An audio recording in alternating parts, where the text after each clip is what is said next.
In this episode of the Houndsman XP podcast, it's Old Home Week. I travel home to Columbus, Indiana, and I sit down with a longtime friend. Gene Hopkins has served as the president of the Indiana Bowhunters Association. He's been heavily involved in the Indiana Deer Hunters Association. He is currently the president of the Indiana Sportsman's Roundtable, which has about 40 organizations.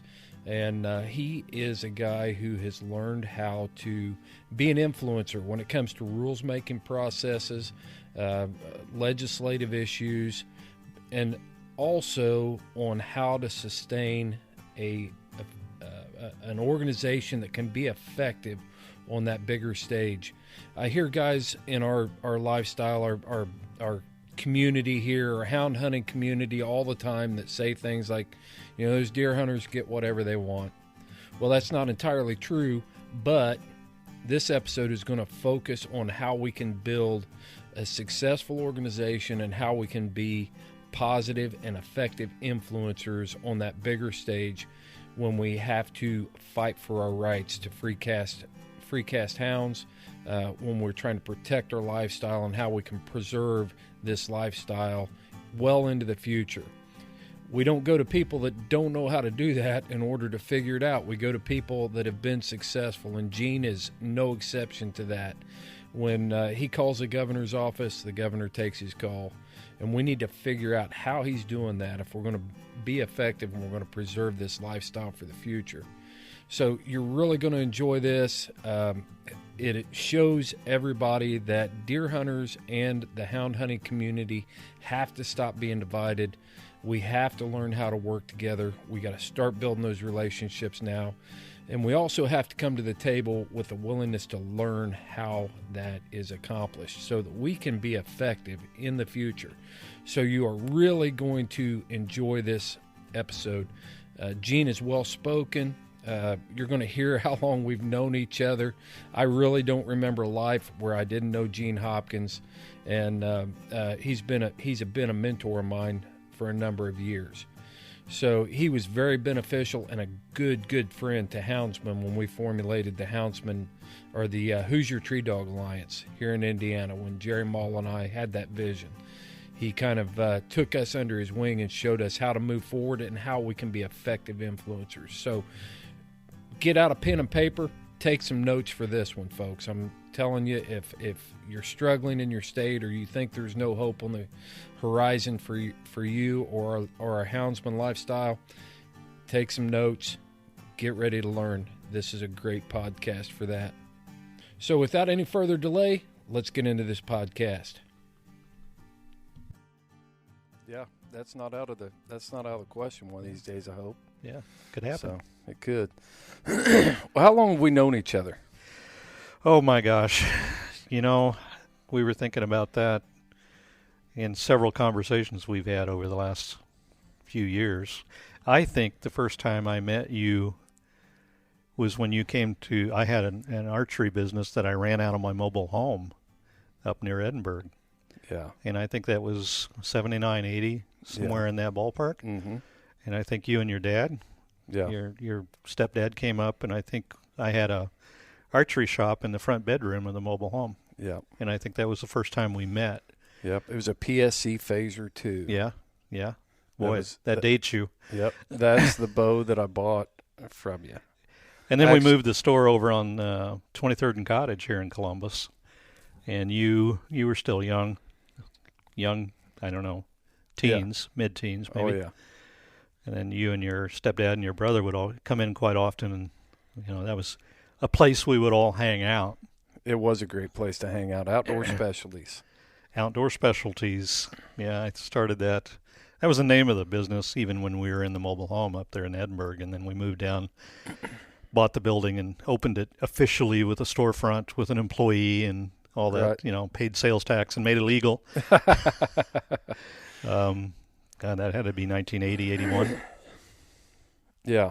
Yep. Dunaways, Monty and Jason. Yeah. Monty came in, and regulars. Keith Huff. Yep. Yeah. We had, man, that was, you know, it was just a social thing as much as it was a business thing. You know, we'd close the door, lock the door, and we'd still hang around for an hour, and everybody would just sit around and talk. And yeah, it was fun. Yeah. It was a lot of fun. And it even became a cultural thing, you know, when Jason and I got our driver's license. You know, that was still the place that we came to town and came to hang out. Well, I know a lot of the kids, we were within, you know, say 10 blocks of North High School. And I would take off my lunch hour, and I would come down to the store and spend my lunch hour. And a lot of the kids from North would walk over and spend their lunch hours with us there in the shop. Yeah. Yep. And it was a hunting shop. It was an archery. It was the archery shop as far as I was concerned. You guys had good gear. I remember when the Golden Eagle came out. Yes. And those were beautiful bows, weren't they? Yeah, black. Have you got one hanging in here? No, I don't have. My collection here is more of the. I key in more on the pre-1950. Right. And so we're with Gene Hopkins of the Indiana Sportsman's Roundtable, Indiana Bow Hunters Association, archery collector. I mean, you've got quite a resume, Gene, and the reason we're sitting down and talking to you today is because we've had a long-standing relationship, and you have been a really good friend to houndsmen over the years and hound hunting in the state of Indiana.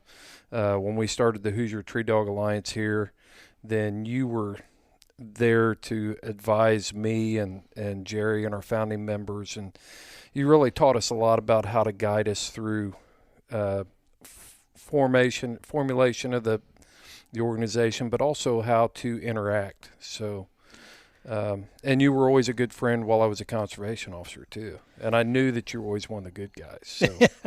That's true. I don't have a criminal bone in my body. I couldn't, if I tried, do something against the law. I just couldn't look at myself, and I've always been that way, you know. So yeah. But you know, going back, I guess when we opened the store, I'll go back to the beginnings. When we opened the store, when we officially opened the store there on Cottage, and we were doing pretty well, you know. We were really the only game in town. There were other people around, but I think we were one of the more respected shops around, and we knew what we were doing. You know, you did. You had premium hunting gear for the day. You know, if that shop was open today, then the types of things, to put it in perspective, would be, you would have, if you could get it, you would be a dealer for a high-end clothing line. Yeah. Because it was a high-end clothing line back then. Right. And that was World War II camo days. Yeah.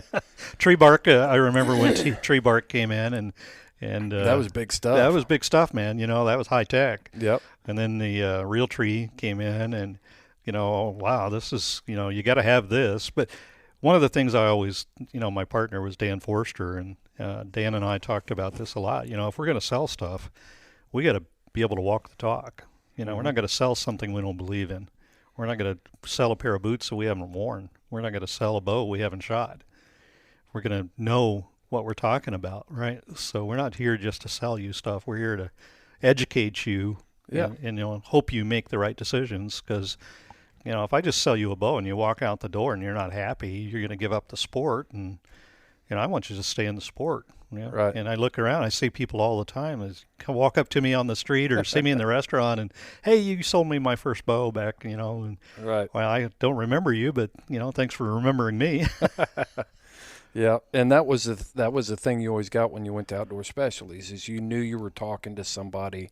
It wasn't a big box store. It was personalized, and you knew you were talking to people that had experience, and that was always that was a valuable commodity and something you guys. I think that's what, you know, a lot of, if somebody really wanted to, they could open a store like that today, and with that same mindset. You know, I'm not here to make $1 million. I'm here to I'll make a decent living. Maybe I'll make enough money to pay for a hunt or two a year, but I want to build a sport, right? I want to build disciples of the hunting or fishing or trapping, you know, and build people that are going to walk in our footsteps, just like we walked in the footsteps of Dennis James and some of the people before us. Right. Yep, no doubt. And as we sit here in your room, and I'll describe this room for our listeners, it is it would rival an archery museum display. Most of the things are in here are traditional archery. There are bows hanging on the walls. There are mounted heads from archery hunts all across the United States. Any broadhead that you can think of that's pre-19. Yeah, my passion is the pre-1950 stuff. My broadhead collection really is pre-1970, 75. I don't get a lot of the replaceable blade broadheads because they're just machine made, and my bows, though, I really focus in on. I don't even focus in on the recurves. Even recurves were made by a machine. They were glued up by hand, but yeah, for the most part, they were made by a machine. But I look up here on these wood bows that are on the wall up here. I've got 150 different pre-1950 wooden bows that were made by hand. Somebody with a spoke shave and a draw knife stood over a bench and made that bow. And you can, in my mind, and I'm one of those guys that can walk through a plowed cornfield and pick up a stone arrowhead, and I think about the guy that made that 10,000 years ago. I can smell the sweat of the bowyer when I pick up that bow off that rack, and that's the personal touch, or the personal, I guess, relationship I feel with those items like that. That's what really excites me. Right. And another thing that we were talking about before we started recording was the memorabilia you have here from Ann Marston, who was Miss Michigan and also an archer. Yeah, Miss Michigan, 1960. Ann Marston, Archery Hall of Fame member, came from England. In 1949, she and her family left England and came over here. And I've got a wooden box here I was showing you earlier. It's a luggage box. She came all the way across the ocean on an ocean liner with a box that's maybe, 2.5 foot by 2 foot by 20 inches tall. Right. Everything she owned was in that box. Right. In 1949, and she comes over here and she starts her new life. And she had shot a little bit over in England, and she was a pretty good competitor. And she comes over here, and her father gets into working with some of the bowyers up in the Detroit area, and she started winning a lot of tournaments. And she just, at 13 years old, was beating everybody. Yeah. And she's a very attractive lady, and she, as she grows up, she starts getting invitations to shoot her bow and arrow on, the Art Linkletter show and the Ed Sullivan show. Yeah. And she's getting some really great publicity for the sport. Mm-hmm. And she wins Miss Michigan in 1960. Well, cooler than that, as Miss Michigan, she gets to she gets to go to the Miss America contest. Right. And in Miss America contest, or the talent competition, she shoots a bow and arrow, and she wins the talent competition in Miss America 1960, shooting her bow and arrow. And unfortunately, she suffered from diabetes, and in those days, insulin was really unknown, and she died 32 years old in the early 70s. Can you imagine the impact she could have had on archery? Yeah.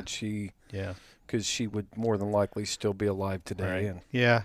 That era, there was some, we talk about participation, and we need to get more diversity into the sport. We need to bring more women into the sport. We need to bring more different people, not just old white guys like you and me, right, into the sport. But if you go back in the 30s and you go back in the 40s and 50s, and you look, there were a lot of ladies that were shooting and hunting with a bow and arrow. Ann Hoyt, Babe Bitzenberger, Ann Marston, Ann Clark. And they were big names. Yeah. And then, we trailed off. And now I think it's really cool when you go to a shoot, or you even go to a hunt now, you see a lot of ladies. Right. And it's one of the fastest, if not the fastest growing constituencies in the sport of hunting is the ladies. I agree. And I told you the story about, our team member, Lauren Verani, comes into the sport at 29 years old, 27 years old, late 20s, whatever it is, adopted the dog, and then said, hey, this dog's treeing squirrels. I got to figure out why this dog's treeing squirrels and get involved. And she's totally immersed into that. But the reason I want to set the stage for, our audience of where we're sitting is because the last few weeks we have been trying to make a transition with Houndsman XP. In the early episodes, we would refer to what we do as a sport. As I sit here in your man cave, archery collection, museum, display, whatever we want to call it here, Gene, this is more than a sport to you. This type of thing that you've got going on here is a lifestyle. As long as I've known you, it's been your lifestyle. As I look at your mounts in here, I see a mountain lion that was taken in Idaho with hounds. Is that a Shiras moose back there? No, that's Alberta, Canada. Alberta, Canada moose. A Canada moose. You've traveled, you've sacrificed, you've mastered your craft, and you made it a focal point for your life. A big part of your life is this lifestyle of archery that you've chosen. I totally agree with that. It's not a sport. A sport's something that I do on a Sunday afternoon. I played softball. I loved softball. That was a sport. And I broke my leg and I couldn't play anymore. Okay, no big deal. I'll find another sport. This is not a sport. This is a lifestyle. I've done this. I honestly cannot remember the first time I shot a bow and arrow. And that's not just making something up. I had a bear recurve. I can remember shooting that bear recurve, when I was 5 and 6 years old, but I had it before then. Yeah. I can remember my mom, believe it or not, it was my mom got me into hunting. Is that right? Yeah. My father grew up in the coal mines of Kentucky, right? Southeast Kentucky. He was born in 1932, the Depression. There wasn't anything left in those mountains to hunt. If you wanted to hunt, everybody else had already killed it and ate it because everybody was starving to death, right? And you couldn't afford ammunition if you had a firearm. So he didn't have a lifestyle of the outdoors. His lifestyle was survival, right? Yeah. But Mom, she grew up over in Decatur County, and she was the one that got me into hunting. And I remember I had to be 5, maybe no more than 6 years old. I got up one morning, went in and sat on the sofa, and there's something under the cushion here. Mm-hmm. And I lifted the cushion, and she had bought me an Ithaca Model 49 single-shot 22 lever action. And she'd put it under there, knowing that I would come in and sit on that couch that morning. Mm-hmm. And that was her way of surprising me with that Ithaca Model 49 22, which I still have. I had to be no more than 5 or 6 years old, And I can't believe you've still got the rifle. You're not nostalgic or anything. Yeah. How many broadheads have you got? Do you know? I know I have probably 200 bows. Okay. Broadheads, probably about 2,500. My arrow collection over here, these arrows are, if you're into the sport of archery and bow hunting, there's arrows that are just, they're Saxton Pope's arrows up there. There's some Art Young arrows that the blood is still on there from when he killed a grizzly bear in Yellowstone Park in 1923, which he had special permission to go in there and hunt grizzlies, to take some grizzly specimens back and to be mounted. And some of those grizzlies are in the Chicago Field Museum. Yeah. Those mounts are still there. Well, there's an arrow up there that's got the blood on it from one of the grizzly hunts. Yep. And these arrows are in these cases, and they're categorized, they're labeled. Yeah. It's impressive. So, to say that this is a hobby or a sport for you is understated. Yeah. It is. A lifestyle is the only word that, it's I think that's one reason we feel, when people attack us for Second Amendment, or they attack us because we hunt, or they don't understand why we do what we do, we become so passionate because you're not attacking a sport, you're attacking our lifestyle. Right. And you want to tell me that the Indianapolis Colts are not a good football team? Okay, but you want to tell me that I can't hunt? We're going to have a different discussion, right? So attacking my lifestyle is not going to go over very well. Now, I work in a French-owned company, and I've been there now for 38 years. It used to be the old Arvin, now it's Faurecia. So I have a lot. I'm glad you pronounced that because I was going to butcher it. I have a lot of Europeans. I have a lot of Chinese. I have a lot of Indian people come over here. And, we always, because I can't talk. I can't have a conversation at dinner without talking about hunting or fishing or trapping or something, right? Mm-hmm. And most of the time the conversation starts off like, I don't get it. You Americans and your guns. I don't understand you guys. Why is it so important to you? And then I get into that, the culture, the lifestyle, conversation. It's something that it's in us. It's genetic. Mm-hmm. And we can't, it's just who we are. Yeah. And I almost always invite them to go out with me to the range. Let's go. You've never held a firearm in your hands in your life. Let's go to the range. Tomorrow evening I'll bring something, and I'll bring the ammunition, and we'll go to the range just down the road here, and we'll shoot. Mm-hmm. And I have yet to have one of them say that they didn't have a fantastic time. Right. They walk away saying, I get it. I understand. This is fun. Yeah. Yeah. And that's one of the things, that's one of the things that we get to benefit from here in the United States. No, we take it for granted, but I travel the world, and I get, I've been in every continent except Antarctica. When are you going there? Yeah, maybe. But I get to see what other people, how they live and the lifestyles they have. Mm-hmm. And I tell you what, we're so fortunate. I try to tell my boys when they start to talk, about, I don't like this or I don't like that about our country. I said, well, next time I go to Brazil or next time I go to India, why don't you go with me? And right. You'll come back and you'll have a different tune. Yeah. So taking that into account, okay, we are fortunate, but your lifestyle has also extended into being very proactive and invested in hunting and fishing, rules-making processes. You're an influencer within the DNR.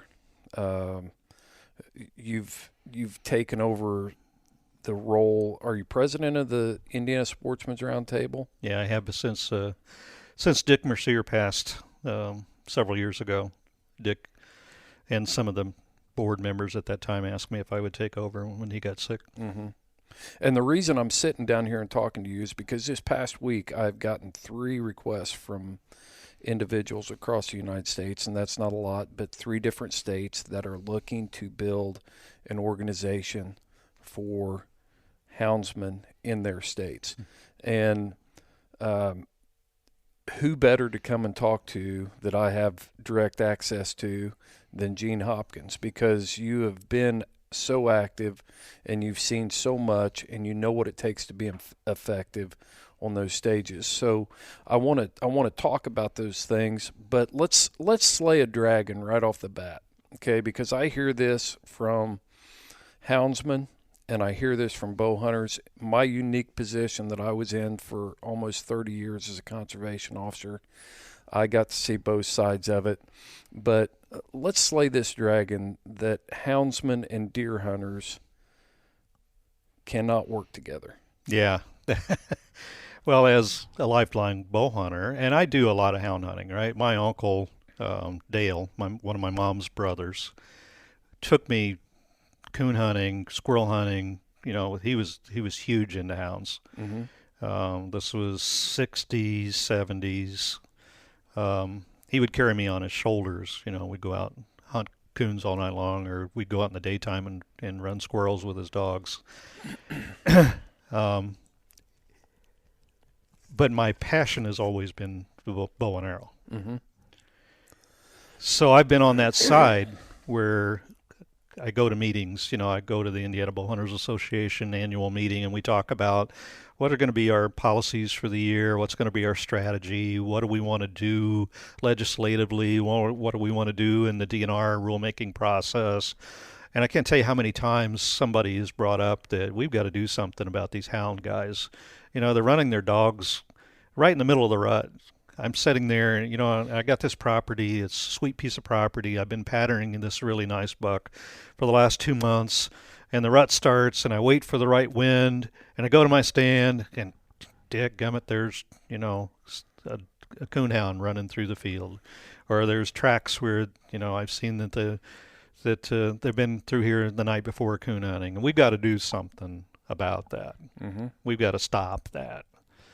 So my philosophy has always been, in what I do at work and what I do in my lifestyle, of hunting, is, there's two sides to every story. Let's go back and let's see what the reality of this is. And I think you sent me, gosh, it's maybe 10 years ago now. Mm-hmm. You sent me a study, I think out of maybe Georgia, North Carolina, mm-hmm. where the university down there had actually done studies on the impact of hound hunting interacting with deer hunters, and they found there really wasn't any impact. It's negligible. It's almost immeasurable. It's and so when let's instead of fighting with emotion, let's fight with facts. Mm-hmm. I work with computers. That's what I do in my to make my money to go hunting. I work with computers, and I've done that since the 70s. Back when there were great big computers. Oh no, yeah, mainframes. I wrote my first programs on punch cards, So,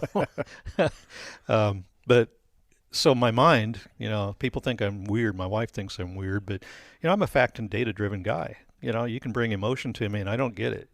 But if I can translate that into scientific data, I can translate that into facts and data. There's always two sides to every story. Mm-hmm. I want to listen to your side. Now, I can speak more intelligently. We can have a more honest debate, and I can ask questions, and I can probe deeper into what you want to think. I'm a hound hunter. I'm not hurting your deer hunting. Yeah, you're right. I get it. Yeah, and so we can have those conversations, and we can cool the emotions down. And to prove this point to everybody, when we started the Hoosier Tree Dog Alliance, one of the first things that we worked with you on was expanding the hound running season. The taking season for raccoons in the state of Indiana goes from November 8th to January 31st. At that time, the running season was actually shut down. It had bumped back a little bit, but at that time it was closed until the 15th of February, and then it went out October. I'm going to jog my memory here, but I was thinking it was October 1st. May have been 15th. But we actually worked together. The Indiana Sportsman's Roundtable, the Indiana Bow Hunters Association, the Indiana Deer Hunters Association, all the stakeholders, the trappers, we all came together and said, what's the reason for restricting this use if it doesn't have that biological impact that we've been told that it has? And all the stakeholders came together and hammered out an agreement mm-hmm. that the DNR. So I just wanted to validate that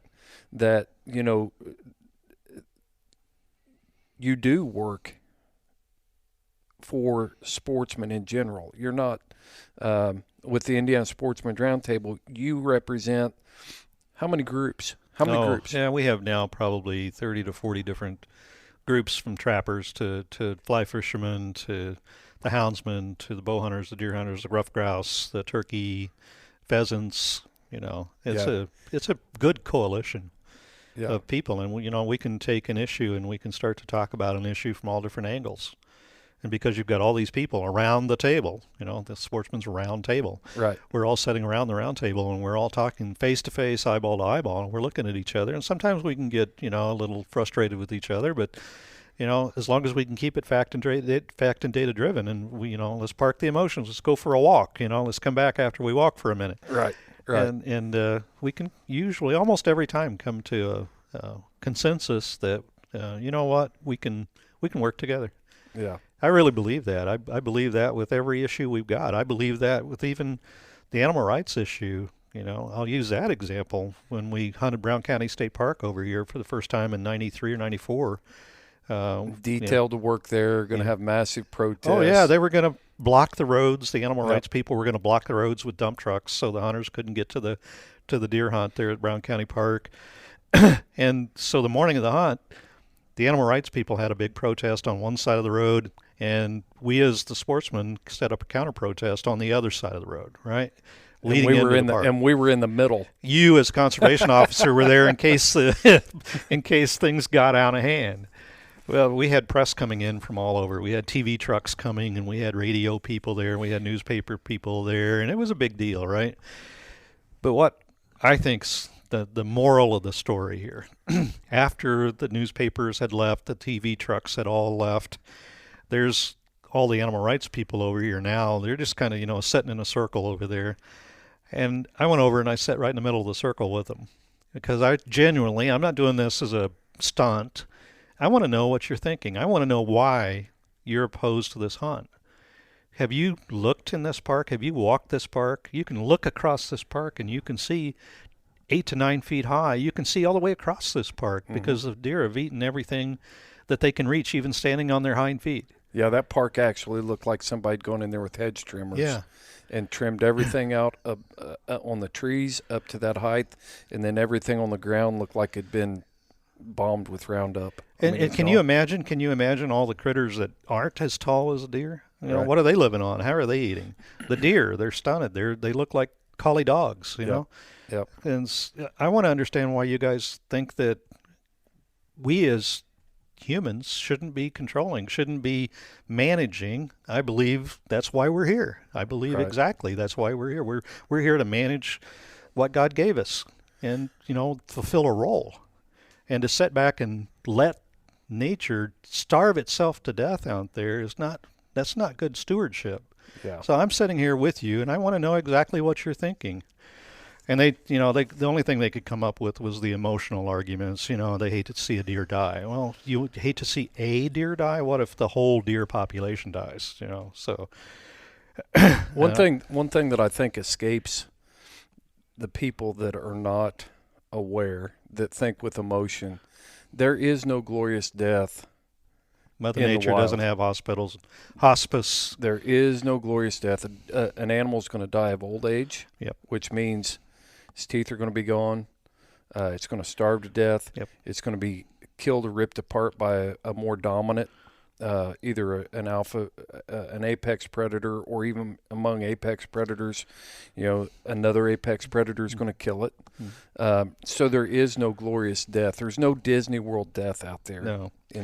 In nature. No. Well, I looked over at some of these, their eyes are starting to get a little, okay, well, I'm going to listen to this old guy here and see what he's got to say. So I looked at him and I said, you guys are all probably in some kind of conservation or environmental programs, or at least you're taking some classes and all this. And I said, do you ever read anything by Aldo Leopold? Well, of course we do. He's, the father of conservation. I said, Sand County Almanac. Have you ever read the Sand County Almanac? Well, I don't know that I've read that one. I said, go back and read that one. Mm-hmm. And in that book, there's one line where he says his greatest fear, he wrote that book in 1949. He said his greatest fear is that someday people will think their meat came from the freezer and their heat came from the furnace. And I think that's exactly what you guys need to think about. You go home tonight and you open the refrigerator up and you get out a hamburger or a hot dog or whatever you're going to have for dinner tonight. You don't think that was an animal that just died, right? You think that thing came wrapped in plastic and grew out of the ground, right? That's not the way it works. And every time you leave the lights on, when you leave your house, a chunk of coal got dug out of the ground. Mm-hmm. That's what Leopold's trying to tell you guys. And then I said, Leopold was a bow hunter? No, he was. Yeah, he was. Yeah. Would you like to go to my house? Right over there is Aldo Leopold's hunting equipment, his bow hunting equipment. And he was a bow hunter until the day he died in 1949, the father of conservation. The guy you guys are saying that you're holding up as this example of, he was a bow hunter. Yeah, yeah. And I think it takes, we want to come back to that because I've actually got some things that we had discussed we wanted to talk about. And we're going to come back and retrace a lot of these steps that we've already talked about. So it's often been said that the hunting community is about 10 years behind the trend on being plugged in, influencers, things like that. Being effective influencers. We are still learning how to communicate effectively and hold on to the lifestyle. And it's every day we learn something new. You know, now it's social media platforms. I remember when the internet, and now I'm going to date myself and you too, but I remember when the internet came out and there were message boards. You know, there had to be a learning curve there about how we represent ourselves as a hunting community on the internet. And now we're going through those same growing pains again with social media, how we represent our lifestyle. So I want to circle back to all that, but getting right down to the nuts and bolts of it. As a person who has some experience in starting a hound organization and coming to a person who has been involved in making sure either starting organizations or making sure those organizations were effective voices for your constituents over the years. One of the things that we have to have a starting point somewhere for people to get organized. What have you seen in your experience, startup organizations? What are the things that have made them successful? And what are some things that here today, gone tomorrow type things? Well, I think, the number one thing is you got to have a vision. What do we want to do? What are we trying to do? You can call that a strategy, but I call it a vision. Mm-hmm. When, early back, I joined the Indiana Bowhunters in 1970. And then I became involved and I became active, 80 ballpark. Mm-hmm. And I thought, then I became an officer, and I thought, you know what, we've got to grow this organization as big as we can grow it, as fast as we can grow it. And that was my vision. Well, my vision was only partly right. Numbers did make a difference, and they do make a difference. They still make a difference. If I go into the legislature, or I go into the governor's office, and I say I'm president of the Indiana Sportsman's Roundtable, and we represent 3 different conservation clubs in the state of Indiana with a total membership of 75 people, he's going to go, why are you even here? Yeah. But if I walk in there and say I'm president of the Indiana Sportsman's Roundtable and I represent, 40, 50 different conservation clubs and state organizations across the state of Indiana, which accumulated memberships of 75,000. Mm-hmm. Oh, would you have a seat? Yeah. That's you're having an impact at that point, right? You're relevant. So my vision of growing the organization was partly correct, because I was building relevancy. Mm-hmm. I was building that base to a point where I could walk in and have that relevancy because I had numbers. But what I missed back then in my early days was that of those, we got to 2,000 members in the Indiana Bowhunters Association, which was pretty good, for a state bowhunting organization. That was one of the biggest in the country. Right.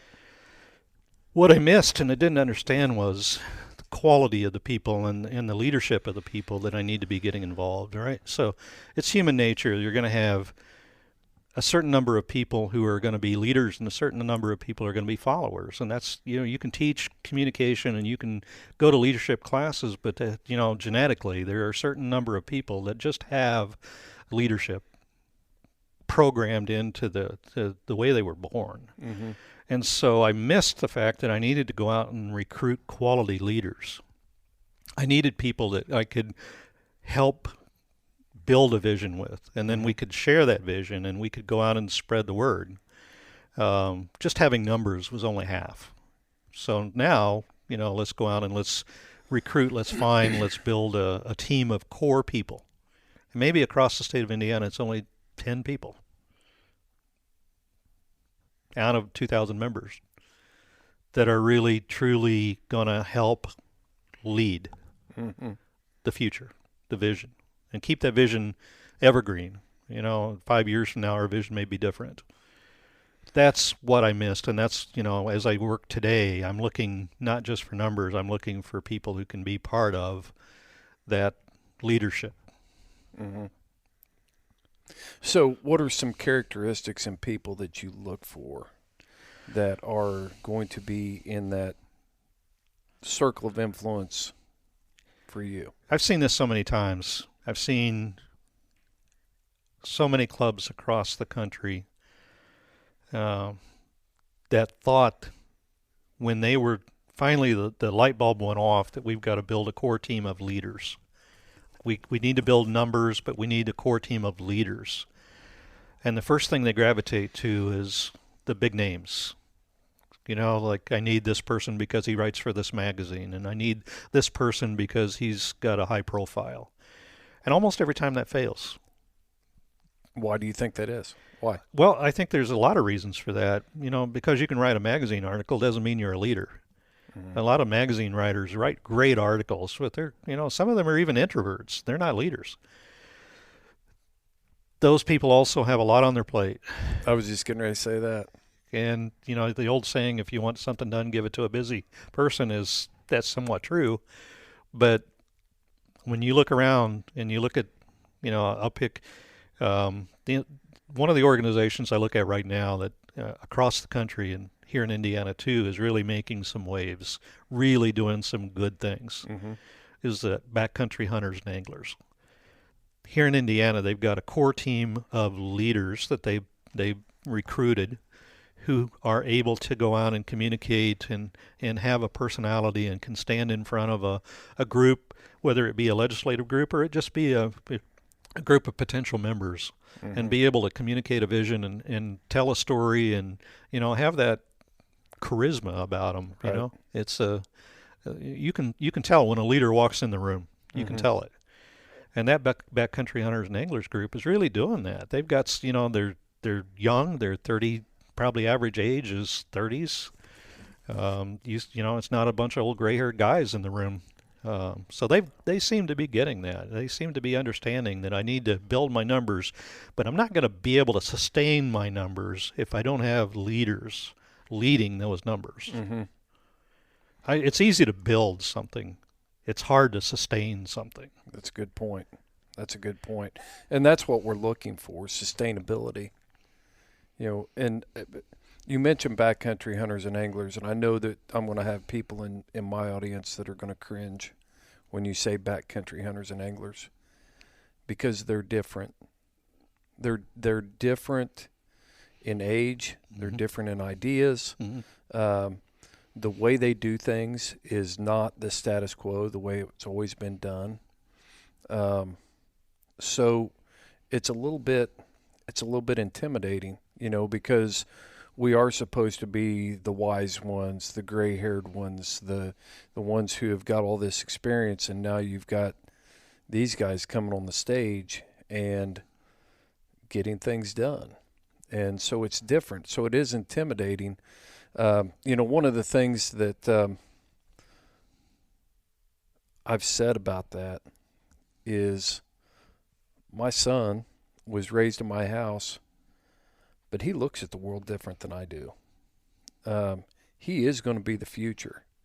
So at this point in the game, we aren't going to have any influence if we shun them, if we don't get to know them, if we don't become involved in these younger organizations. For me, I just came back from the SHOT Show, and I said it in our last podcast or 2 podcasts ago. It was exciting. I even came out there with a spark of hope. You know, there are every age group, every age demographic, every racial demographic, both genders represented. It was diverse, and it was exciting. It gave me hope that shooting, hunting, and outdoors lifestyle is going to go on in the future. I think you're exactly right, and I look at those organizations like that. One of the things I'll give them credit for is, you know, BHA here in Indiana. When they started, you know, they haven't even formed, at that time, they hadn't even formed their state chapter yet.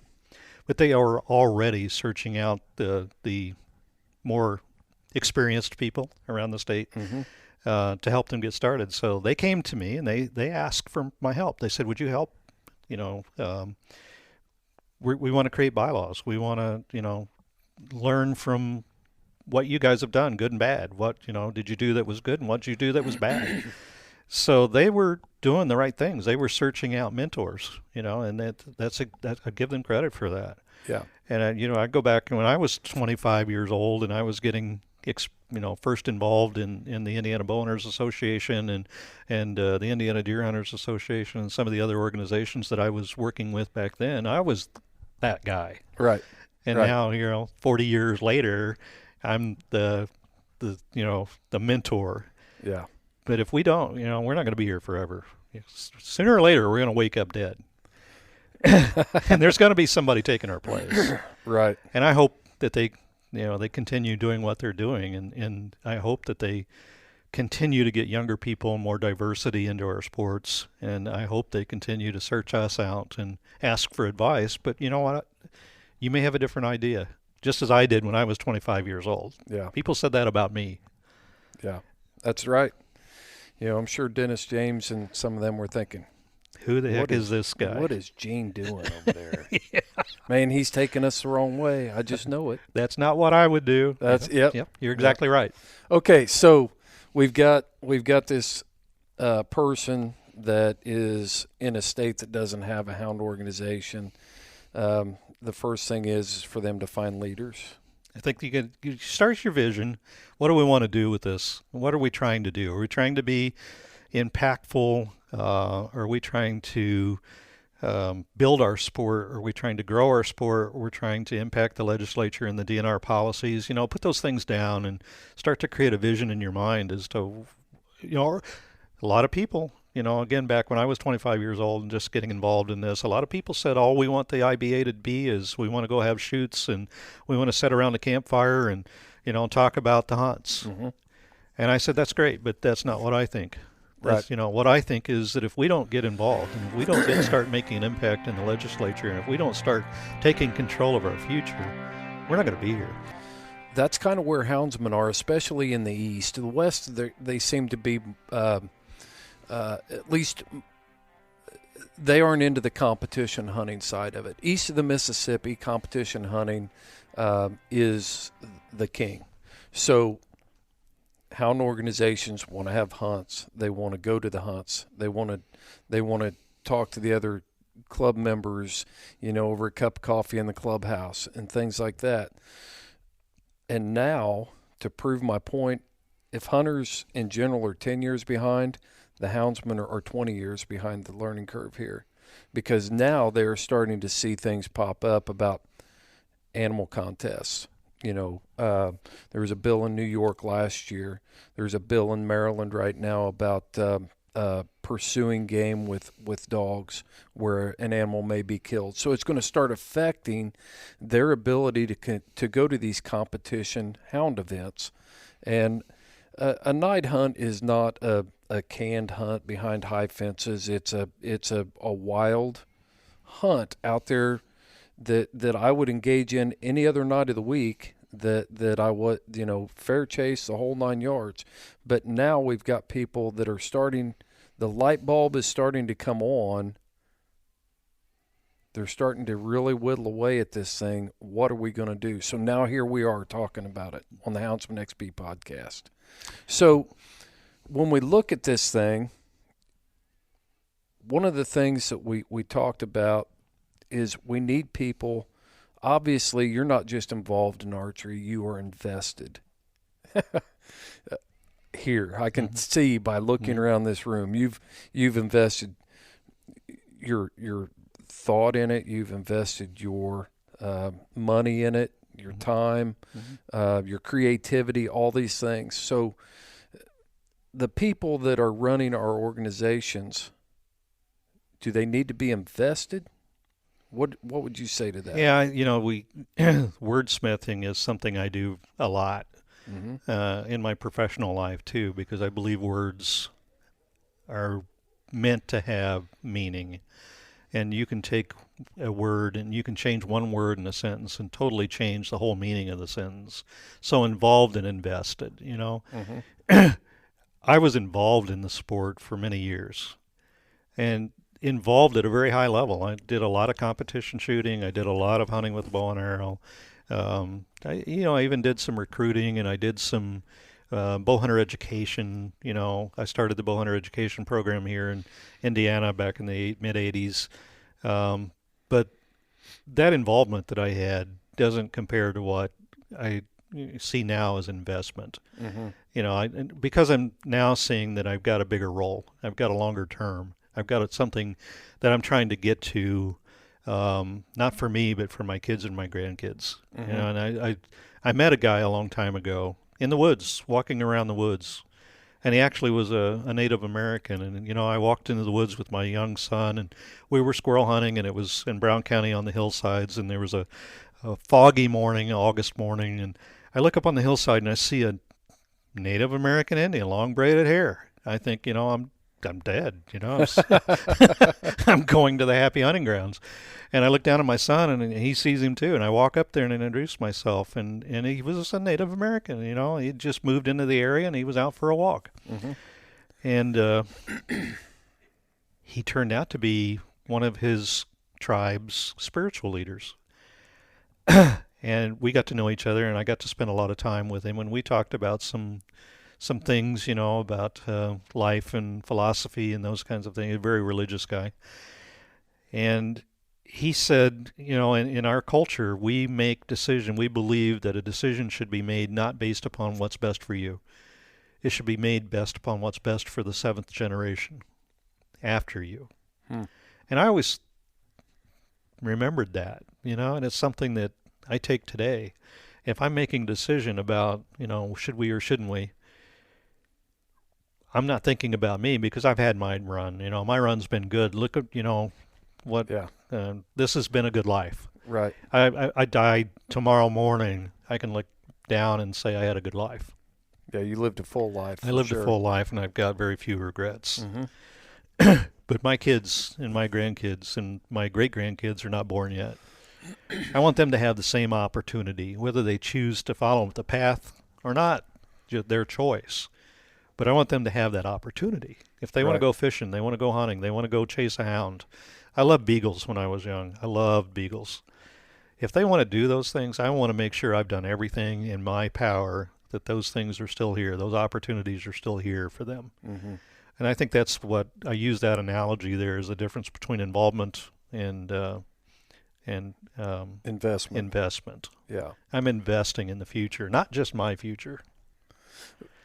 It's been my finding that the person who is willing to be invested, the person who is willing to, you can find people, and I was trying to draw this analogy on my way up here. And, you know, church has been a very big part of my life and my family's life. And growing up in church, there were people that you saw on Sundays that were there. And then there were the people that you saw every Sunday. You saw them on Sunday night. You saw them on Wednesday. Mm-hmm. And at the church picnic, they were the ones that were serving the food. Yeah. And they were the ones that were Sunday school classes. Teaching the Sunday school classes, serving on the boards. Yep. Those people were invested in that community. And tell me your opinion on involvement versus investment there. Well, I think the one thing we share with, you know, your analogy there with the church is a good analogy. And I think a lot of people can relate to that analogy. Those people that were doing that, teaching Sunday school, do you think they were doing that for them? Yeah, they weren't teaching Sunday school for them. Mm-hmm. They've probably done what they can do already to punch their card, right? But they were making sure that they were building a future for the people they were teaching to. And that's the investment they were making. And I'm investing my time. I don't get paid a nickel for anything I do. You know, president of the Indiana Sportsman's Roundtable, past president of the Indiana Bowhunters Association, legislative chairman for, 25 or 30 years. I don't even get gas money. I don't want it. If you said, here's, we're going to build a fund here for you to get gas money so you can run back and forth to Indianapolis all the time. No, I don't want it, because that makes it a job, and I don't want it to be a job. I want it to be a passion. I want it to be a lifestyle. Mm-hmm. So that to me is, investment. I'm investing because I have a purpose. My purpose is, I look over at my grandkids every time they come over here, and my purpose, that's my purpose. Yeah. And that's why I'm investing what I'm investing. I could walk away and not do any of those things and just go hunting. Mm-hmm. But I can't do that. I can't do that. So we'll go back to the church analogy. You've got the people that are invested. What is there to invest in if you don't have people that are willing to be involved, though? I'll bare my soul here a little bit. When I worked, Jerry Mall and a few others and I worked on, and it still exists today. I know it exists within the Bow Hunters Association and different sporting organizations. We get frustrated with people that they just want to be involved. They just want to be the person that shows up for the banquet, or they just want to be, and I had to pump the brakes a little bit, and probably through discussions with you, I realized that we need people that are willing to be involved. We need people at all levels, right? Mm-hmm. And I, when we were talking earlier, if you take 100 people, there's going to be no more than 2 or 3 of those people that are really going to be genetically programmed to be a leader. Mm-hmm. The other 97 or 98 people are going to be really good followers. Yeah. We need both. So back when I was, talking earlier about my vision was only half correct, and I thought I had to build this big organization, but I forgot the part about the leaders. I needed leaders too. Mm-hmm. We need them both. You can't be successful without both. Right. So don't try, don't force fit, thinking that I've got to have, I got to make everybody a leader. It's not going to happen. You're going to be disappointed. You're going to run yourself crazy. You're going to think you failed when it's not your failure. It's not everybody is going to be a leader. Right. They don't want to be. They can't be. They don't have the, they don't have the vision, or they're not programmed that way, or whatever it is. But I still need them. I still absolutely need you as a member. Right. And that's the point I was trying to get to. If you care about the lifestyle that we're trying to live, then you have to be involved. At some level, you have to be involved. We talked about the mistake of going out and trying to get the big name. You may never get him to be that person who is a leader, but you better figure out a way to have him involved. If all I can do, so I realized finally the light bulb went on with me. I can't get you even though you may even be a good leader, but you already have so many axes in being ground at the same time. Right. You can't do justice to another organization, but can you support us? Would you support us? Would you be a member? Can I just use your name, as you're an influencer? Mm-hmm. Because of your name and your visibility, can you just be a member of our organization? Can we claim you as a member? You're going to influence a lot of other people to come join us just because your name's here. Yeah. And that's one thing that we wanted to talk about too, was that ability to be an effective influencer. And so that was a perfect segue into this concept of being an influencer. John Maxwell states that every person will influence at least 10,000 people in their lifetime on average. Even I think he's being conservative. Yeah. That's the most introverted person that you can find. Mm-hmm. He's going to influence people when he stands in the line at the grocery store. Yep. He's going to make an influence on someone when he's standing there with a whole cart full of groceries and there's a lady there with 3 kids and has a gallon of milk, mm-hmm. and backs his cart out and says, "Go ahead." Mm-hmm. At that point he's become an influencer. So it's important that every person that is immersing themselves into the outdoor lifestyle understands that they are an influencer and they are going to have an impact on the perception that people have of what they are doing. Yeah, you cannot deny that.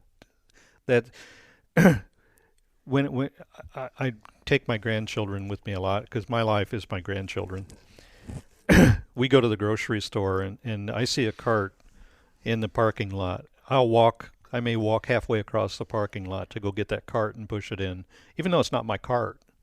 And my grandkids, they'll look at me and they don't say a word, but I'm doing that on purpose. I'm teaching them. I'm doing that deliberately to teach them, right? To influence them. So there's all those things that you're doing deliberately, consciously to influence people, but there's also a lot of things you're doing unconsciously that are influencing people. Mm-hmm. When I teach my bowhunter education classes, I talk to the students. I say in the same spirit that every time you walk into the public in your hunting clothes, and I'll walk into public with my camo and wear it proudly, mm-hmm. but every time you walk in public with camo on, you're influencing people, either good or bad. Think about it. If you walk out there and walk into the restaurant with blood dripping off of you, you've taken a deer and you field dressed the deer, and I'm hungry, I want to stop by, I'm going to go into the restaurant. Did you wash your hands? Did you take off your bloody pants and put on clean, pair of even camo? You're influencing somebody every time you do something, whether you like it or not, good or bad. Mm-hmm. Accept it. Use that to your advantage. I use that. I walk into a meeting with my French counterparts, and I'm thinking about how I can influence them, whether it be for my job or it be, again, I want you to accept me. And I'm a country boy from the Midwest with country boy lifestyles. Mm-hmm. I want you to accept that. I want you to see the good things about that. Okay. I want to use influence in a positive direction every chance I get. So when we get this person from Midwest USA, they don't have a hound organization, they may be intimidated to get involved. What are some things that they can do to start becoming effective influencers? Well, I think the first thing you should accept is don't feel alone. All of us, even the most outgoing extrovert you can think of, at some point is intimidated. You're not the first to be intimidated. Don't let that stop you. I don't know what I'm doing. I don't know how to start. Don't let that stop you. Start the journey. Take a step. Mm-hmm. And the next step's going to be easier. And you're going to learn. You're going to make mistakes. You're going to say, wow, I wish I hadn't have done that. You learned from it, didn't you? Right? So move on. Let's go to the next step. Seek out people, like you're doing, seek out people who've done it before. And, mm-hmm. What'd you do right? What'd you do wrong? How can you help us? I wish I hadn't have done that. I can tell you a lot of things I wish I hadn't have done. Don't feel alone, but don't be intimidated. Start the journey. Take a step. Okay, here's what I'm picturing happening. You've got a person who's interested in starting this hound organization. There's no denying that whitetail hunting is king, on the hunting landscape. It's a multi-billion-dollar business in the United States. Fish and wildlife agencies across the country give it a lot of weight because it is a moneymaker. It's the cash cow. It is. And a person needs to go to a fish and wildlife meeting, or what do you tell that person, that guy that's pulling into the parking lot with his truck, his dog box in the truck, in the back? He's walking into this meeting for the first time. He's heard all the horror stories. Bow hunters, deer hunters hate coon hunters. What do you tell that guy that is saying, I am going to do this because it's important. It's important for the legacy of this sport and to make sure that my lifestyle goes on. What do you tell that guy? I think the first thing you got to do is you got to build relationships. Okay, and I think that's the square one. Whether you're building a relationship, like we talked earlier about the coon hunters reaching across the aisle to the bow hunters and say, let's sit down and talk. And so what we were doing, and we didn't know it at the time, we were building a relationship, right? You and I had a relationship going back years. Right. But the organizations and the average typical bow hunter and coon hunter didn't. They didn't have a relationship. If they had a relationship, it wasn't a positive one. Right. So we've got to build a relationship. We got to sit down and we got to talk about, what do we have in common? What do we, and I think when we do that, we're going to find that we've got a whole lot more in common than we do that we disagree on. And I find that across everything. I think if we just do that today in our political worlds and sit down and talk about what do we have in common instead of what do we disagree about. We're going to go on politics. We're going to, it's going to be a whole lot better world. Yeah, I agree. But I think that's, relationships is what it starts with. And, so that I don't see you as a coon hunter. I see you as Chris, right? Mm-hmm.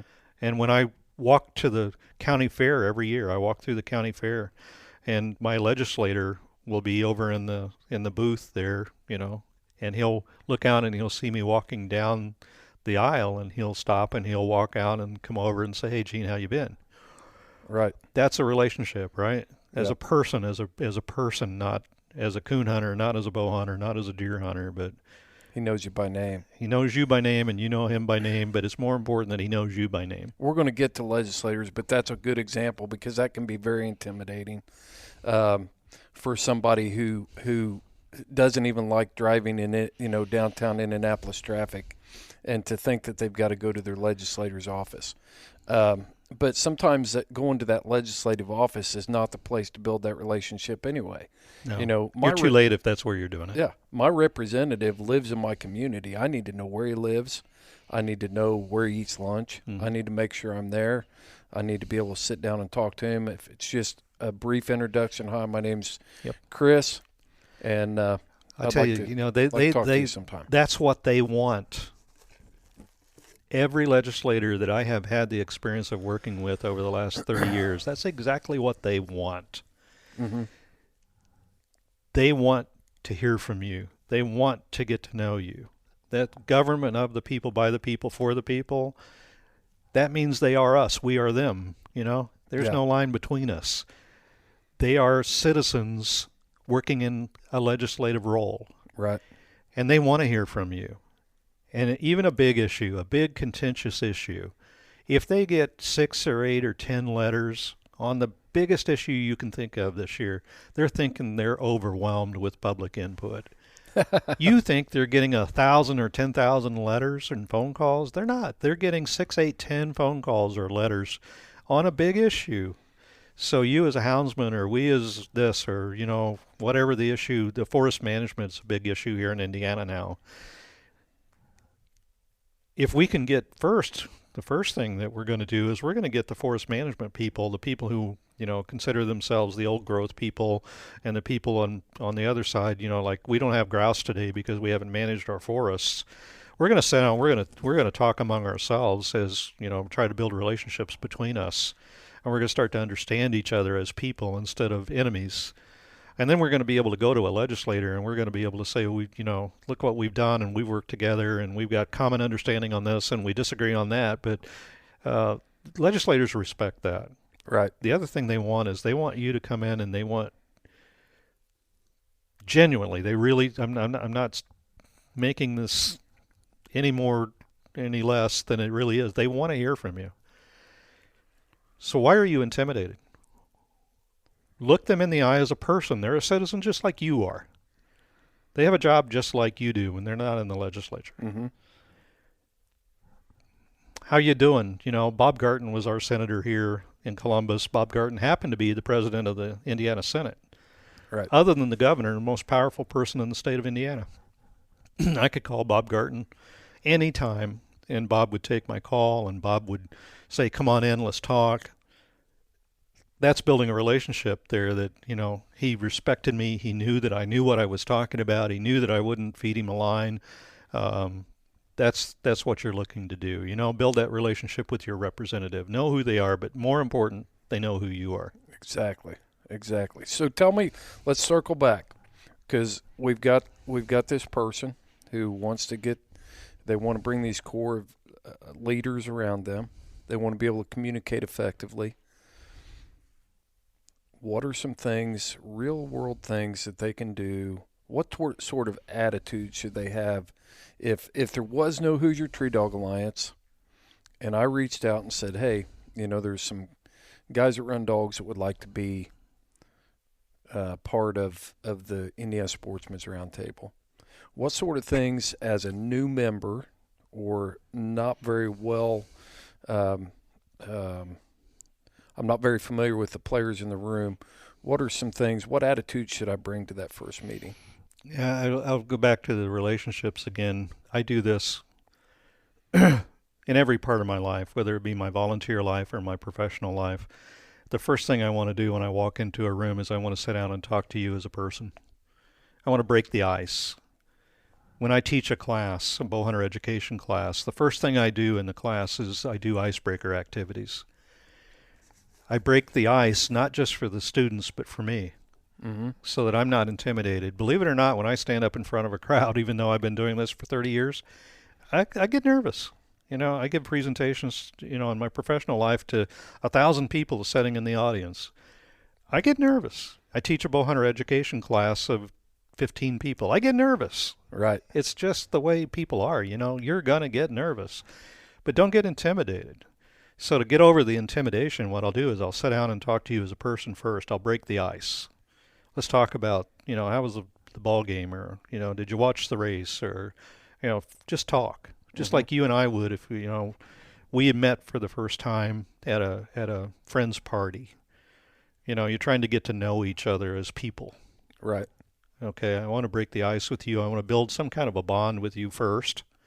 Now let's go to business. Now we can sit down and we can talk about, what do we want to do? What are we trying to do? How are we going to do it? But I think when you walk into us as the Indiana Sportsman's Roundtable and you sit down and say, we've got this new organization we're starting, and we think we want to be a part, okay, the first thing we're going to do is get to know each other. Yeah. Yeah. What are some things that you have seen over the years that were a disaster? My way or the highway. I'm not listening to you. We had, it's almost embarrassing, in Indiana 2-3 years ago, there was such a fight. It's the only word. It's the only word, fight, on the internet and some of these bulletin boards and Facebook and groups and things, between people who thought the deer herd was not being managed correctly and people who thought that, it's not so bad after all. They were violent to each other, name calling to the point where it's embarrassing. Really, this has got to. You're never going to get anywhere with that kind of an attitude. You're never going to be able to come to a compromise or come to an agreement or an understanding with that kind of an attitude. So we need to sit down, and that's what I did with those groups. And I said, we need to get together. Let's and I watched it. And I saw you doing it. We're gonna have a roundtable meeting, and I want you guys to come, and I want you to sit around the wall, not as members, because you're not a member yet, but I want you to sit around the wall as visitors, and I want you to see what we're doing, and I want you to understand what we're doing. And then after this meeting, you and me and your group, we're going to go out afterwards. We're going to have a root beer and a hamburger, and we're going to talk. Right. And it took 6 months, a year, but those people are now some of the best, most active, productive people we have in the roundtable. And it was just that ability to be able to sit down and listen to each other instead of, talking to each other instead of at each other. Right. Right. So what I'm hearing is, loading up our pickup trucks and putting on our Hound organization T-shirt and storming the State House probably isn't a good icebreaker. I would call that no. I would call that the nuclear option or the last resort, right? Yeah. If you got to that point, you failed previously. So are you right now? We're in Indiana. Every state's going to be different at the state level, but at the state level, your legislature meets for a part of the year. In Indiana, we have what we call the citizens legislature, and every other year we have long session, short session. We happen to be in a short session this year, so there's only 90 days of legislative meetings. The rest of the year, though, those legislators are out meeting with the public. They're having summer study meetings. They're doing all the research that they need to do to get ready for those quick 90-day sessions where all the bills are introduced and have to be heard and have to be passed. If you think you're going to be in there during that session getting something done, you're wrong. You need to start as soon as this session ends, you're starting for next session. Okay, so what I'm hearing is if you're going to be a successful organization, you need somebody dedicated to tracking what's coming out of legislation and what's going to be happening in the next legislative session. You need to have, if you're starting today, our legislative session here in Indiana will be over around the 1st of April. Mm-hmm. If you're starting today, then you should be tracking what's going on. You should be educated on the issues that are going to affect. Yeah, so I'm going to take a little different approach. I'm going to say right now, let's forget this session. It's already too late in this session right now. Bills have already switched house. All the testimony's been heard, and probably all the votes have already been aligned. Let's talk April 1st. This session's going to end March 31st. April 1st, session's over. The governor has released the legislature. The gavels have been sounded, and now that's when your work starts. April 1st is when your work starts. You're getting your people together, and you're saying, okay, don't think just legislatively either.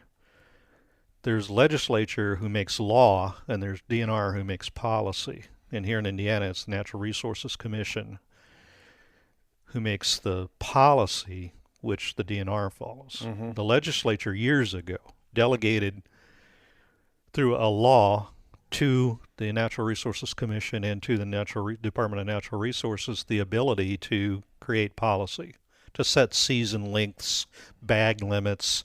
Those things are not done legislatively. They're not done by law. They're done by policy.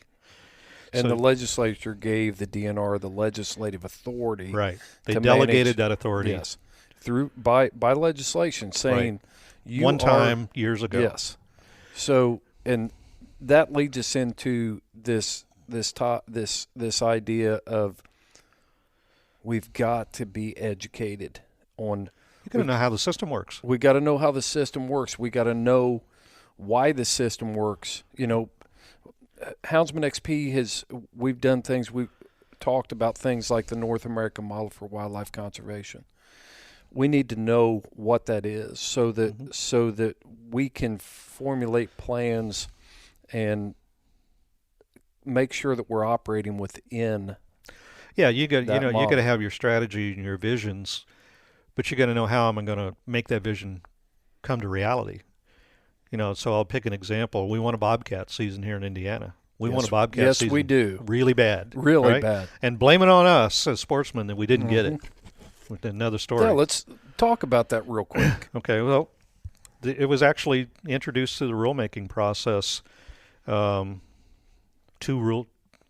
years ago, that we were going to open up the southern part of the state, certain counties for a bobcat season, hunting and trapping. And only certain counties were going to be open, which had a viable population of bobcats. Wouldn't be every county in the state.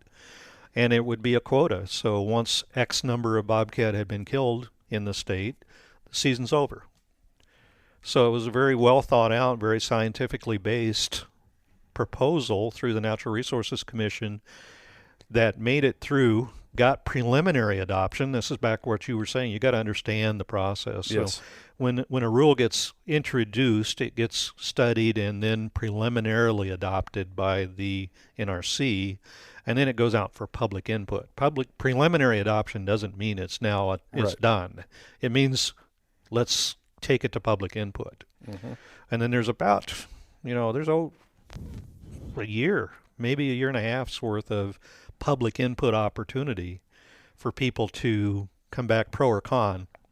And at the end of that, then they'll make the final recommendation to adopt or not. And the bobcat, we took it for granted because just a few years before that, we got the otter through. Right. And the otter was like, nothing. It was just smooth sailing all the way through. Nobody opposed it. It wasn't a big deal. Same thing's going to happen with the bobcat. We went to sleep. The other side didn't go to sleep. The other side showed up. They showed up, and all the, the ladies from Carmel, wealthy socialites showed up at the meetings, and If we had just shown up to the meetings. What was it, 10-1? 10, was that the rough numbers? Rough numbers. 10 against, 1 for. And that's only because we didn't show up. Right. If we would have shown up and wrote our letters, if we would have showed up and made our phone calls, if we would have just had 20 of us go to the meetings and speak for it, DNR wanted it. Right. Everybody wanted it. But politically, it couldn't. They beat us. Yeah. So that goes to an important point here. We've said it on this podcast before. Hunters have got to come out of the woods. They've got to come off the mountain. They've got to understand how this process works, and they've got to show up. You got to show up. Back to the involvement. We all want to be in the cathedral. Yeah. You know, with our hound or with our bow. We all want to do that. We all want to hunt, but we have to be willing to show up. We've got to come off the mountain and be involved, understand what that process is, educate ourselves on it, and learn how to be effective within it. Yeah. Yeah, we all want to, I wish I didn't have to do what I do. I wish all I had to do was go hunting and fishing. Exactly. I wish I could call Chris and say, hey, Chris, you promised me a squirrel hunt. Let's go. I want to, I love to bow hunt squirrels over dogs. I love to coon hunt with a bow and arrow. Yeah. Chris, you promised you'd take me. You haven't done that yet. I wish that's all we had to do. I think I'm getting called out. I wish that's all we had to do, but those days are over.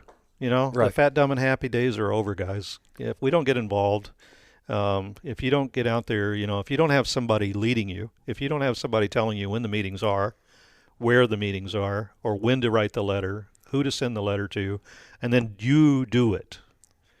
Yeah. We're going to lose, just like we did the Bobcat. That one was so easy. It was in our hands. Yeah. It slipped right through our fingers. We went to sleep. And, Hoosier Tree Dog Alliance did the same thing. And we talked about this. We've talked about this before, but in the 1920s, Sportsman knew something had to be done. So the Pittman-Robertson Act had 75% support. And since this is an educational program, the Pittman-Robertson Act was an act that became a law that puts a special tax, built-in tax, on firearms, ammo, and archery equipment. Yep, federal. It's a federal level deal. And for every hunting license that is sold in a state, then the state gets reimbursed so much money per license they sell. That goes into habitat. So that's what Pittman-Robertson is. And the reason I bring up PR, it's commonly referred to as PR, is because in those days, Sportsman realized that there was a crisis, and it had 75%. First time in history, and probably the only time in history, that the people went to the government and said, tax me. Yes. And we want you to tax me. Right. We please. So that's our wildlife. Yeah. That's why we have what we have today. Absolutely. Absolutely. And it's time that we've got to understand as a community why we have what we have, and understand that it is ours, and we got to figure out how to hang on to it and use it for what it was in its intended purposes, and for that's wildlife management. So where I was going with that is people have to understand how the system works. Yeah. And that's, you guys as the houndsmen, you need to know what you want. What is your goal? What is my vision? And then you know how the system works, and you can use that to your advantage to get what you want. If you don't have those two things going for you, if you don't have a clear vision of what am I trying to do, if all you want to do is have some competitions, knock yourself out, guys. But even that could go away, if you don't get involved. And one of the things that I've found very useful was not just being concerned about what my needs were, but if we're going to have a relationship, as you as a bow hunter and me as a houndsman, if we're going to have this relationship, I need to know what your needs are. Yeah. And I need to show up on those days. You scratch mine back and I'll scratch yours. Absolutely. I show up on those days when there's an issue about deer management coming up, and I make my presence known. And then those days when I need you to show up, you're going to be there for me. Count on it. Yeah. And that's as we as bow hunters and you as houndsmen are very similar in that we numbers wise, we're at the bottom, right? There's a whole lot more firearms hunters out there than we are. Right. So we've got to work harder. Relevancy is important. So Yes. you as trappers, houndsmen, bow hunters, your numbers aren't as nearly as big as the deer hunters with a firearm. Nope. So you're going to have to be smarter. You're going to have to work harder. You're going to have more vision, more strategy, more execution if you're going to survive. But it can be done. Let's plant that seed of hope. I know it can be done. It can be done, absolutely. And the relationship that you and I have had over the years has proven that it can be done. Herb Higgins depends on the Hoosier Tree Dog Alliance for a banquet item every year at the Indiana Bowhunters Association banquet. I've not been directly involved with the banquet stuff, so I don't know how that reciprocal agreement has been going, but I know at one time the Hoosier Tree Dog Alliance could depend on a banquet item from the Indiana Bowhunters Association. Yep. And we worked together, and we knew that was effective for and a success for both organizations. And if I have an issue that I need to call to action people to go to a DNR or an NRC meeting or a legislative hearing, and it has nothing to do with the houndsman, I'm still going to call you, and you're still going to go. And Yes. you have, right? Yes. And it could be an issue about fly fishing. It could be an issue about something that has nothing to do with what you do, but we're all together. The days of being exclusive, elitists, those days have got to be over. It's time for all hands on deck if we're going to hang on to this lifestyle that we have. And it's time to put those egos aside and put on that face of humility, reach across the aisle, and start coordinating our efforts to save a hunting lifestyle. Not a bow hunting lifestyle, not a deer hunting, not a duck hunting, not a coon hunting, houndsman, whatever it is. It's a hunting lifestyle. And as I look around this room, I see animals in here that I know were harvested with use of hounds. And obviously I owe you a coon hunt and a squirrel hunt. Not that I'm going to let you forget that. Exactly. And we'll make that happen for sure, and we better get that done because it's not exactly every day's a gift. So we need to make that happen. Gene, what's your prediction on the future of hunting? Well, I'm glad you brought that up because I was going to interrupt Gene to actually bring that up myself. A lot of what we've talked about sounds almost, like gloom and doom or negative. It's not negative at all. Hunting right now has got more support out there in the general non-hunting public than probably it's had in my lifetime. If you go out and just talk to the normal person on the street, do you support the hunting of a game animal? Almost, that's numbers I've seen approach 80% of the people will say yes, as long as you're doing it within the law and as long as you're especially if you're eating the meat or, you're it's not just going out and throwing it in the ditch somewhere. Right. Fully 8 out of 10 people support what we do. So we've done a lot of good things in the last 20, 30 years because I can tell you in the 1970s, it wasn't that way. Right. You were still young, but, the 1974, I think it was, the Days of Autumn, or the TV show that CBS came out. It was a really bad anti-hunting show. And the pendulum was really swinging the other direction. Our days were numbered. It's not that way today. We've done a really good job over the last 20, 30 years in telling our story and getting the general public, the non-hunting public, to understand us. Even if you don't choose to join us, they understand us and they're willing to support us as long as we're doing everything legally and on the up and up. And for the purposes of managing a resource. Right. It's got to be There's got to be a benefit. There's got to be a need for it. And I couldn't agree more. Like I said, I attended the SHOT Show. I was really encouraged by the crowd that was there. And I've been one that's been like, oh, doom and gloom, it's all coming to an end. What are we going to do? How are we going to overcome this? We just need to do what we've been doing, only we need to do it better. I'm more optimistic now than I've been probably in my entire career of doing this, because I've seen the successes that people have made across the country at different levels. So keep on doing what we're doing, get better, get smarter, get more of us. You know, we're doing the right things. Yep. And we'll kind of wrap this up here. A couple things I want to talk about before we go is I want to reiterate the fact that the people who are trying to stop hunting are operating on a long-range plan. It's not something that they're pulling out of their hat today and running out and trying it, you know, and being effective with it tomorrow. You know, when you see a ballot, a push for a ballot initiative in Arizona by the HSUS to stop mountain lion hunting, they didn't put very much money in that. It was a test ground. Mm-hmm. All they were doing was floating that idea out there to see what kind of traction they could get. It's going to come back. Mm-hmm. They're going to go back to the drawing board.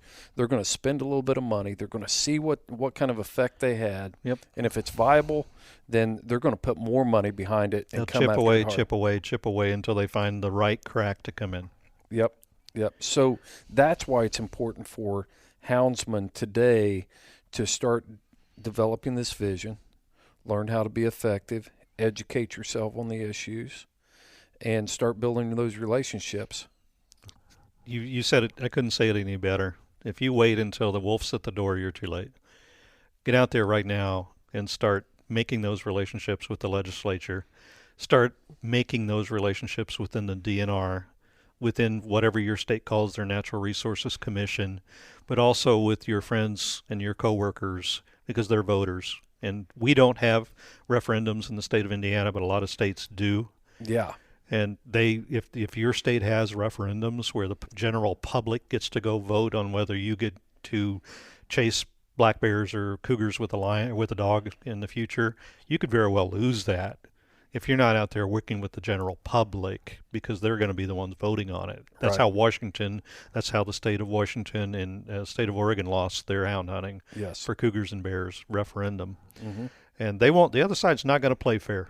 I'll tell you right now, they're gonna say things and do things that you look at them and you say you're lying, and they'll look at you and they'll say you're absolutely right, but it doesn't matter. Right.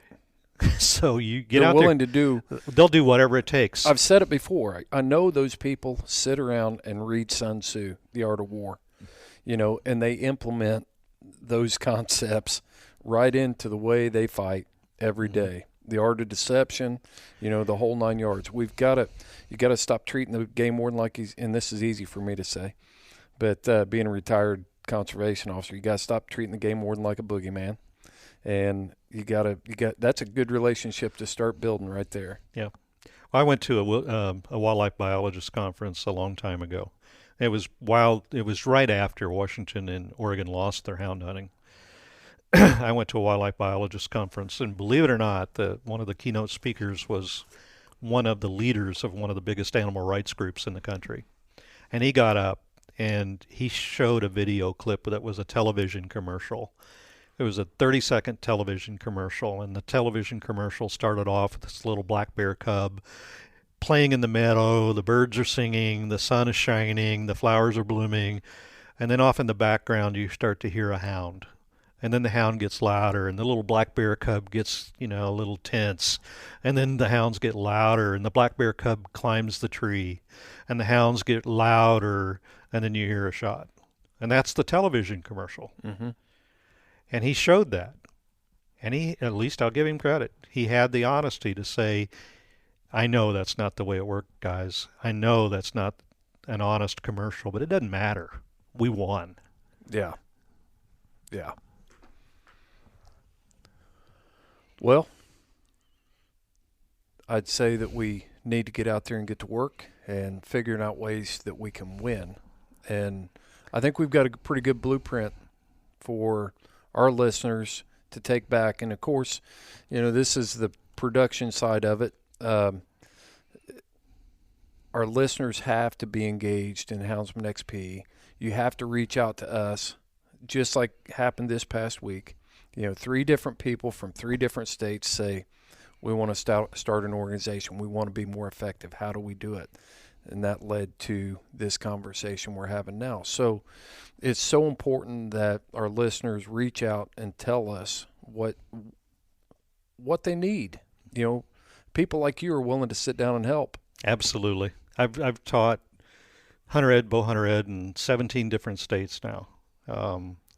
If somebody in some state somewhere has a question, I don't care. Get a hold of Chris, get a hold of me. Let's work together. We're all in this together. Because you hunt all over. I hunt all over. I've hunted so many states and provinces now I can't even count. So if I haven't hunted your state yet, I probably will. Right. So I'm more than happy to give any kind of advice that I can give. If I think I can help, if you think I can help, then let's reach out. Let's work together, all of us. I agree. Well, you got any closing stories you want to tell on me before? I would like to say, that Chris and I have known each other for a long time, but my wife has actually known Chris a lot longer than I have. And my wife, when Chris came tonight, we went in and just chatted with the wife for a little bit, and she reminded him that she used to babysit for him when he was really young. And I don't know how far you want to go into that story. But I don't remember sleeping naked. She says you like to sleep naked, and as a babysitter, she found that quite embarrassing. I don't know that that's changed. I don't know. I'll talk to your wife. Well, that's the cool thing about having a relationship. I can't tell you enough how much I've appreciated your friendship over the years, Gene, and even when I was a snot-nosed kid coming into the archery shop, and I know you were standing there behind the counters thinking, put that down, you can't pay for that. You didn't run me out of the shop. It was a culture that was very important in my formative years, and a lot of that went on to translate into what I chose to do as a profession for 28 years as a conservation officer, being involved with the Hoosier Tree Dog Alliance. So whether you knew it or not, you had a huge influence on me, and I paid attention to a lot of the things you did and the way you were effective. Well, I tell you, I really appreciate that coming from you, because I can tell you I respect you tremendously for what you've done. You have done a lot of influencing yourself, and through your family, I look at your family and I think you've got such a tremendous family. The things you've done through the law enforcement division within the Fish and Wildlife, the things you've done with the Hoosier Tree Dog Alliance, you've really set a good example for others. So to hear you say those good things about me, I'll sleep well tonight. Oh, I will too. And as Steve Fielder would say if he were here, it sounds like a mutual admiration society, but I know you mean it, and you know that I mean it. So Absolutely. I appreciate your time, Gene. We'll look for that bow hunt for squirrels. Well, when that happens, I'm going to hand you a dog leash. It's going to have a dog on the end of it. You follow your hound, and I'll follow mine.